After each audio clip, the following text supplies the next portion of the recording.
थामा मूवी के बाद मैडॉक वालों ने अपने यूनिवर्स की डायरेक्शन को फाइनली क्लियर कर दिया है। जो चीज 3 से एक एक्सपेरिमेंट के फॉर्म में स्टार्ट हुई थी वो अब प्रॉपर इंटरकनेक्टेड यूनिवर्स बन चुकी है और अपकमिंग फिल्म से लगता है कि अब ये कॉन्सेप्ट लॉन्ग टर्म एक्सपैंड होने वाला है। So in this video we will talk about the future of MHCU phase 2, किस तरीके से इनकी आने वाली मूवीज कनेक्टेड होंगी और किस तरह की स्टोरीज हम आगे एक्सपेक्ट कर सकते हैं।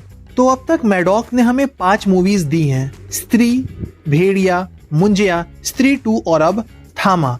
इन सब ने एक शेयर्ड यूनिवर्स एस्टेब्लिश किया है जहां पर सुपर नेचुरल एलिमेंट्स जैसे कि विचेस, मॉन्स्टर्स और अब वैम्पायर्स एक ही टाइमलाइन में एग्जिस्ट करते हैं। एंड अगर आप नोटिस करो, हर फिल्म ने अपने माइथोस को थोड़ा एक्सपेंड किया है। स्त्री हमें लाती है फॉल्क हॉरर, भेड़िया ट्रांसफॉर्मेशन और मुंजिया हमें पोजेशन लाती है और थामा ऐड करती है वैम्पायर्स और उनकी माइथोलॉजी को।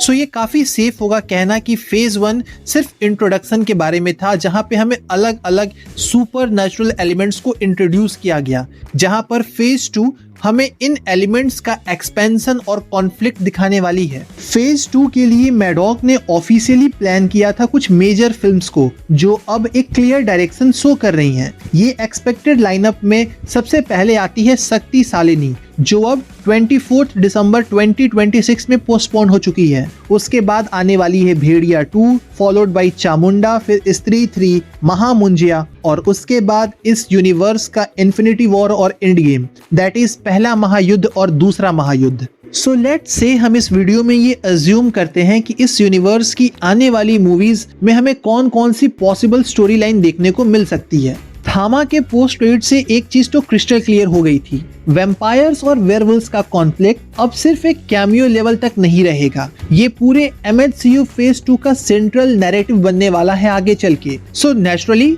भेड़िया 2 मुझे लगता है इसी टेंशन को आगे बढ़ाता दिखा जाएगा। आने वाली भेड़िया 2 में हमें इसी टेंशन को आगे बढ़ता दिखाया जाएगा। भास्कर और आलोक दोनों अपने अपने तरफ की स्पीसीज प्राइड को रिप्रेजेंट करेंगे।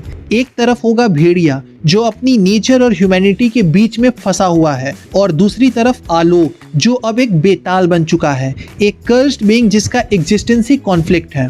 ये दोनों एक दूसरे के अपोजिट है, पर दोनों के अंदर एक ही स्ट्रगल है। मुझे लगता है भेड़िया 2 werewolf side of the universe में काफी डीपली जाने वाली है।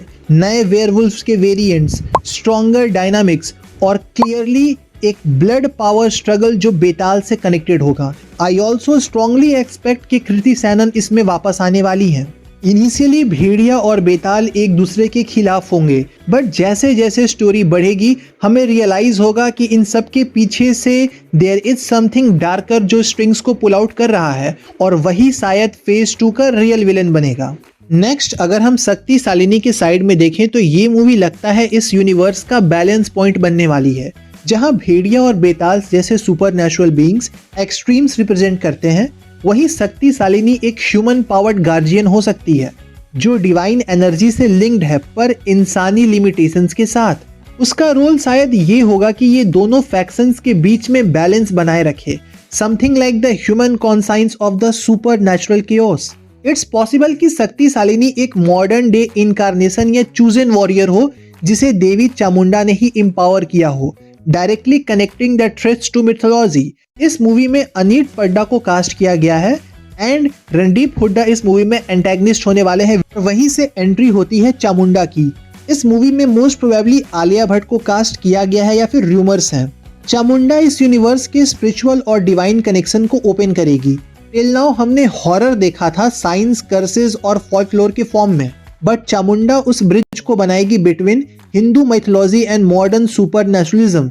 मे बी इस मूवी से हम ये समझेंगे कि ये मॉन्स्टर्स, ये क्रिएचर्स सिर्फ कर्सेस नहीं है, बल्कि डिवाइन मिस्टेक्स थे क्रिएटेड सेंचुरीज अगो, ताकि गुड और इविल के बीच में बैलेंस मेंटेन हो सके।